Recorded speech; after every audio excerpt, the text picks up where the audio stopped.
उत्तर प्रदेश सरकार में कैबिनेट मंत्री अनिल राजभर हमारे साथ मौजूद हैं। सर, 2025 का महाकुंभ आप लोग ही कह रहे हैं दिव्य और भव्य होगा। प्रधानमंत्री नरेंद्र मोदी भी आज पहुंच रहे हैं। 7,000 करोड़ से ज़्यादा की योजनाओं की शुरुआत होगी। तो आप किस तरीके से देखते हैं इस पूरे महाकुंभ को? देखिए, एक तो भारत की जो आध्यात्मिक ताकत है, शक्ति है, उसका एहसास दुनिया करे, इस बात का एक अवसर है। महाकुंभ को दिव्य और भव्य और डिजिटल बनाने का उत्तर प्रदेश की सरकार का संकल्प है। आज श्रद्धेय प्रधानमंत्री जी का आगमन हो रहा है। मैं समझता हूं कि ये महाकुंभ एक विश्व समारोह साबित होगा।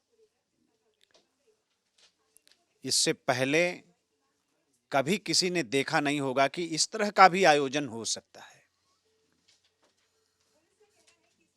हमारी सरकार का सामर्थ्य क्या है, उसका पुरुषार्थ क्या है, मैं समझता हूं कि उसकी भी झलक पूरे देश और दुनिया को देखने को मिलेगी। 45 करोड़ से ज्यादा लोगों को आने की संभावना है और इस तरह की तैयारी भी हम लोगों की है। देश के तमाम लोगों को सर न्योता दिया जा रहा है। आपको भी जिम्मेदारी दी गई है। क्या विपक्षी नेताओं को भी आप न्योता देंगे? क्योंकि अयोध्या राम मंदिर में बड़ा सवाल अखिलेश यादव ने खड़ा किया था कि हमको प्राण प्रतिष्ठा में मौका नहीं दिया गया। नहीं, उत्तर प्रदेश का चाहे चाहे पक्ष हो चाहे विपक्ष हो, वो तो एक मेजबान की भूमिका में रहना चाहिए और उत्तर प्रदेश के लोग भी न्योता का इंतजार करें, ये अच्छी बात नहीं है। मैं तो उड़ीसा से लौटा हूँ। एक बड़ा रोड शो, प्रेस कॉन्फ्रेंस और वहाँ के क्या क्या वहाँ का रहा सर? रोड शो भी मैं सुन रहा था, कहीं पे तमाम मंत्रियों ने रोड शो किए, तो वहाँ का जो हुजूम दिखाई दिया वो किस तरीके का था सर? नहीं, सबके अंदर व्याकुलता है, उत्सुकता है, सबकी जिज्ञासा है। लोग इंतजार कर रहे हैं कि नहीं, हमें भी आना है। महाकुंभ में जिस तरह का प्रेजेंटेशन वहाँ की सरकार कर रही है वो सराहनीय है और इस तरह का प्रचार प्रसार आप सब लोग हम लोगों को बुलाने आए हैं। तो क्या उद्योगपति, क्या पढ़े लिखे नौजवान, हमारे क्या जनप्रतिनिधि, सभी लोग, हमारे प्रेस के साथी भी, बहुत से लोगों ने कहा कि नहीं, हम लोगों को अलग से पास इशू होना चाहिए, हम लोगों के लिए क्या व्यवस्था है। तो सबके अंदर एक जिज्ञासा है।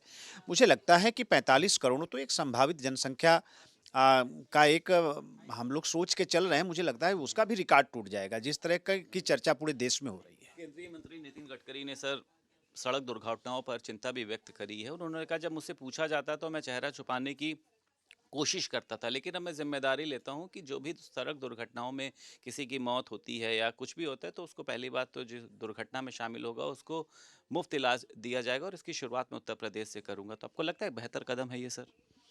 ये पूरे दुनिया के सामने एक उदाहरण प्रस्तुत भारत की सरकार करने जा रही है। मुफ्त स्वास्थ्य की व्यवस्था, ये हमारा सपना है।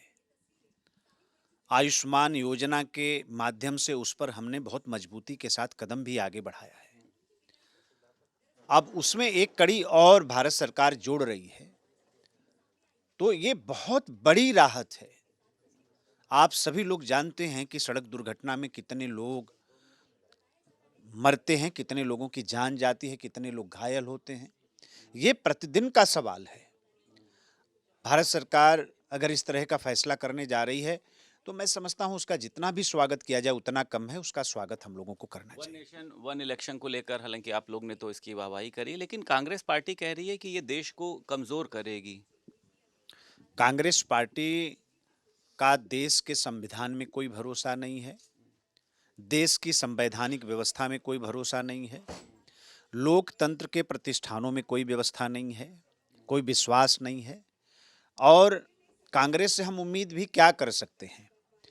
हर फैसले का विरोध करना उनकी आदत है। आज देश की मांग है, समय की मांग है और देश जिस तरह से समर्थन कर रहा है, खास तौर पे हमारा युवा वर्ग जो भारत को आगे बढ़ता हुआ देखना चाहता है, जो प्रधानमंत्री जी के संकल्प के साथ कि भारत को हमें विकसित राष्ट्र बनाना है, उसके साथ जो चलना चाहता है, सारे युवा इस बात का अभिनंदन कर रहे हैं कि हमारे विकास काम बाधित नहीं होने चाहिए। एक बार चुनाव हो गया तो 5 साल काम करने को मिलना चाहिए। अभी कल कितने उदाहरण दिए गए। 24 के चुनाव के बाद अभी देखिए हरियाणा का चुनाव हुआ, जम्मू कश्मीर का चुनाव हुआ, चारों तरफ आचार संहिता। महाराष्ट्र का चुनाव हुआ, झारखंड का चुनाव हुआ, चारों तरफ आचार संहिता। अभी फिर दिल्ली का चुनाव आने जा रहा है, फिर बिहार का चुनाव आएगा, फिर आचार संहिता। दिल्ली चुनाव की क्या तैयारी है सर? पूरी तरीके से तैयारी है, जमीन पे तैयारी है। हम लोग जनता के बीच में जाएंगे और एक भ्रष्टाचारी जो संगठन है आम आदमी पार्टी का, जिसके मुखिया अरविंद केजरीवाल हैं, इतना बड़ा ठग भारत की राजनीति में आपने कभी देखा नहीं होगा। इतना बड़ा बड़ा झूठ बोलने वाला आपने किसी व्यक्ति को देखा नहीं होगा। आपकी पार्टी के एक में सर आरोप लगाए जा रहे हैं कि कई जगहों पर टिकटों को भी बेचा गया है आम आदमी पार्टी द्वारा। जो पार्टी आकंठ भ्रष्टाचार में डूबी हुई हो, पैसे के लिए जो काम करती हो, उससे हम और क्या उम्मीद कर सकते हैं। एक आखिरी सवाल सर, लगातार सर चुनाव में जो कांग्रेस का परिणाम खराब रहा, अब इसमें ये उठ रहा है कि जो इंडिया गठबंधन है वो चाहता है कि ममता बनर्जी इसकी लीड करे, ना कि राहुल गांधी। तो आपको लग रहा है कि बिखराव की स्थिति अभी भी दिखाई दे रही है, और अगर ममता बनर्जी आती हैं तो भी क्या कुछ आप लोगों का कुछ नहीं, ये कभी एक थे ही नहीं। ये तो माननीय प्रधानमंत्री जी की लोकप्रियता से घबराकर ये भ्रष्टाचारियों का झुंड एक जगह इकट्ठा हुआ और अपने अपने स्वार्थ के कारण हुआ। आज फिर दूर हो रहे हैं। ये कभी वास्तव में कहिए तो एक थे ही नहीं। हर चुनाव में अपना आपने देखा होगा। तो कोई मतलब नहीं है।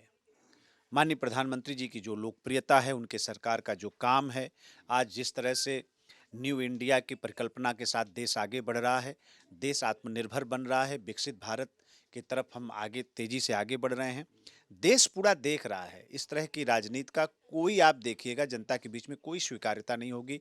चाहे राहुल गांधी नेतृत्व करें, चाहे ममता बनर्जी चाहे करें, चाहे कोई करे, कोई फर्क नहीं अच्छा, पड़ता। राहुल गांधी कल सर एकदम से हाथरस पहुंच गए 2020 की घटना को लेकर, तो आपको लगता है कि सहानुभूति जताने गए थे या कुछ सुर्खियां बटोरने के लिए गए थे? क्योंकि सुर्खियां क्या है, बस ऐसे ही खोजते रहते हैं, कहीं कुछ बात मिल जाए, कहीं कुछ विरोध करने का।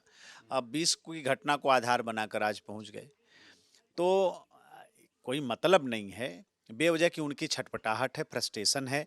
उनको खुद समझ में नहीं आता है कि हमको हमें करना क्या है, कहना क्या है। तो इतना कंफ्यूज नेता जो है, आपने कभी देखा नहीं होगा। बहुत शुक्रिया बात करने के लिए। उत्तर प्रदेश सरकार में कैबिनेट मंत्री अनिल राजभर हमारे साथ मौजूद थे। लखनऊ से वीडियो जर्नलिस्ट निखिल गौड़ के साथ संदीप खेर, भारत समाचार।